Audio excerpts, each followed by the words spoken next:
राधे राधे। इस वीडियो को हिंदू देखे और अदर लोग स्किप कर दे। आइए जानते हैं एक ऐसे पत्रकार की कहानी जो इतना भ्रष्ट है कि उसने आज के टाइम में संतों को एक्सपोज करना स्टार्ट कर दिया। और ऐसे संत को जो आज के टाइम में लाखों युवक या लाखों ऐसे लोगों को सुधारे हैं जिनकी ज़िंदगी पूरी तरह से खतरे में थी। किसकी बात कर रहा हूँ मैं? प्रेमानंद जी महाराज की। इस महान पत्रकार ने उनको एक्सपोज किया और उनके ऊपर कई ऐसे प्रश्न खड़े कर दिए जो प्रेमानंद जी महाराज तक इस वीडियो को पहुंचानी पड़ेगी। लेकिन प्रेमानंद जी महाराज को दिक्कत लेने की जरूरत नहीं है, मैं काफ़ी हूँ इस सारे सवालों के जवाब देने के लिए। कुछ ऐसे सवाल इस पत्रकार ने प्रेमानंद जी के लिए खड़े किए, जैसे कि उनकी गाड़ियाँ, उनके आश्रम के उनसे पूछे जाने वाले भक्तों के सवाल, और कई किडनी के ऊपर भी कि किडनी खराब है कि नहीं। तो इस वीडियो को अंत तक देखना और इस पत्रकार तक इस वीडियो को पहुंचा देना ताकि मैं इसे लाइव टू लाइव आके सारे सवालों के जवाब दे सकूं। चलिए वीडियो को स्टार्ट करते हैं। पहला सवाल इस पत्रकार ने क्या पूछा प्रेमानंद जी महाराज को, बड़े इज्जती तरीके से पूछा कि महाराज की किडनी खराब है कि कोई झोल है इस किडनी में। तो आप अगर जो प्रेमानंद जी महाराज को दसों साल से जान रहा होगा या उनकी दसों साल पुरानी वीडियो देख रहा होगा तो आपने देखा होगा कि प्रेमानंद जी महाराज के इस साइड में ऑपरेशन हो रखा है और वहाँ पे उनके पाइप डली है, एक पाइप उनके गले के पास भी डली है।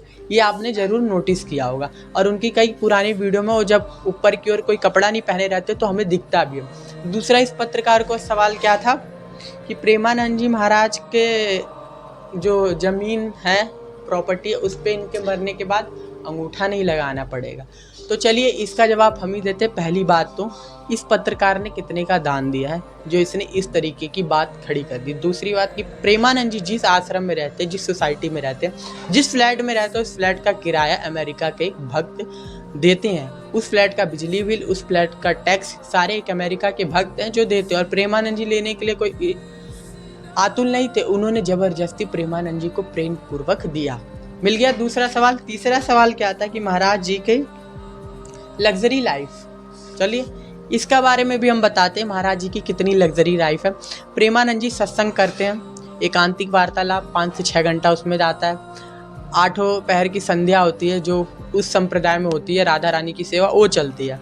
अब प्रेमानंद जी इन सब से छुटकारा पाके इन सारी क्रियाओं को छोड़ के 9 बजे से 12 बजे के बीच में सोते हैं। जितने लोग प्रेमानंद जी महाराज को काफ़ी टाइम से जानते होंगे तो देखे होंगे प्रेमानंद जी महाराज को ज़्यादा नींद नहीं आती, खाली दवाइयों का नशा रहता है उनके ऊपर।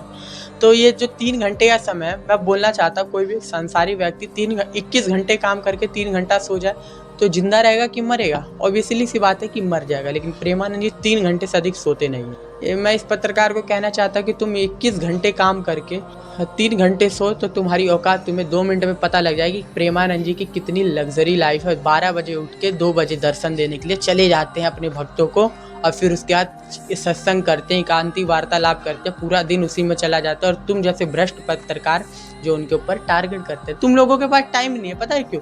क्योंकि तुम लोगों ने खाए हैं पैसे ताकि ऐसे साधु संतों को तुम करो एक्सपोज। तुम्हारे पास इतना टाइम कहाँ है कि तुम मीडिया भ्रष्ट नेताओं को एक्सपोज करो, ऐसे समाज में जाओ जहाँ पे बुराई फैली उसको एक्सपोज करो, जो ये रोड पे आजकल एमसीडी का कचरा फैल रहा है उसको एक्सपोज करो। तुम्हारे पास उतना टाइम नहीं कि तुम नेताओं के पास जाओ, क्योंकि तुम्हें खिलाया जाता है पैसा और तुम ताकि साधु संतों को एक्सपोज करो। आइए इनका चौथा सवाल जानते हैं।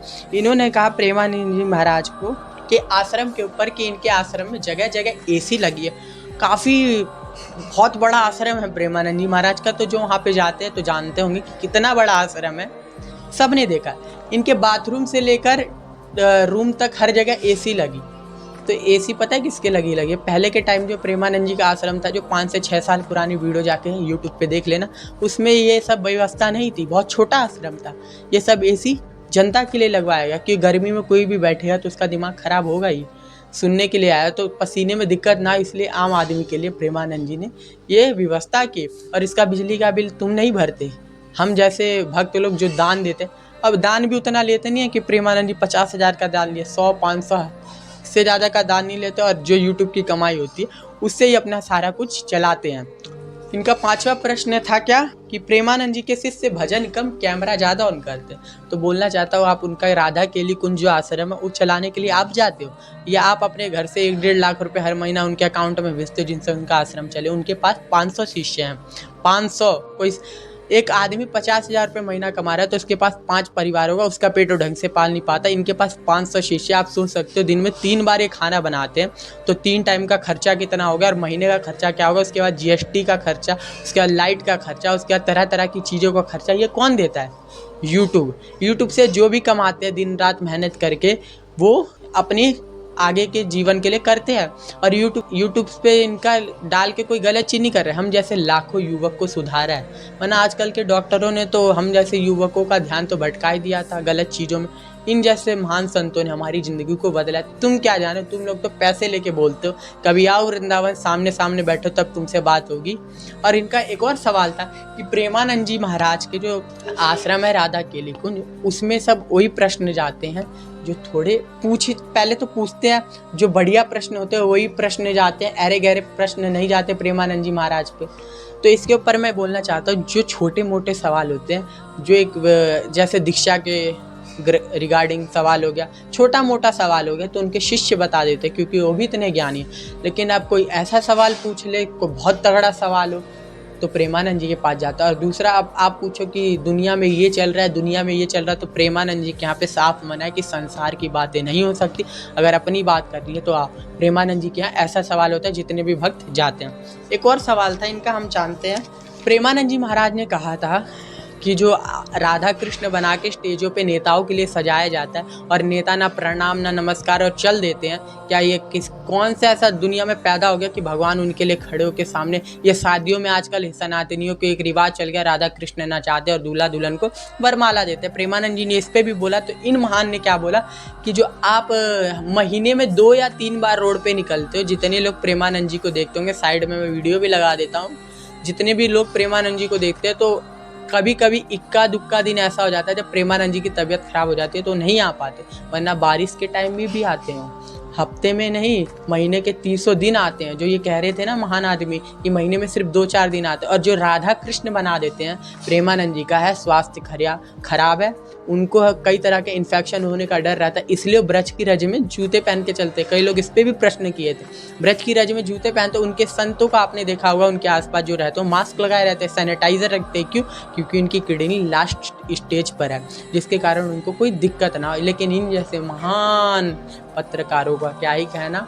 और दूसरा बोले थे कि जब प्रेमानंद जी के रास्ते से निकलते राधा कृष्ण भोलेनाथ बने रहते, तब उसका क्या, तो जब राधा कृष्ण भोलेनाथ रास्ते में बने रहते तो प्रेमानंद जी चप्पल उतार के उनको नमस्कार करते। लेकिन आज के टाइम में जागरणों में नचनिया का नाच नचवाते भगवान श्री कृष्ण और राधा के आगे। ये किस तरीके की मर्यादा सनातन धर्म में फैली है?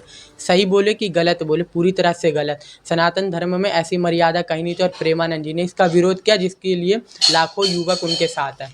जो आज के हमारे भ्रष्ट नेता के बारे में ये लोग नहीं बताएंगे, क्यों? इनके पास टाइम नहीं है, क्योंकि इनको खिलाए जाते हैं पैसे। सवालों के अगर सारे जवाब मिल गए होंगे तो संतुष्टि हुई होगी, नहीं हुई होगी तो एक बार अपने चैनल पे मुझे ज़रूर बुलाना, मैं आपको सारे सवालों के जवाब अवश्य दूंगा।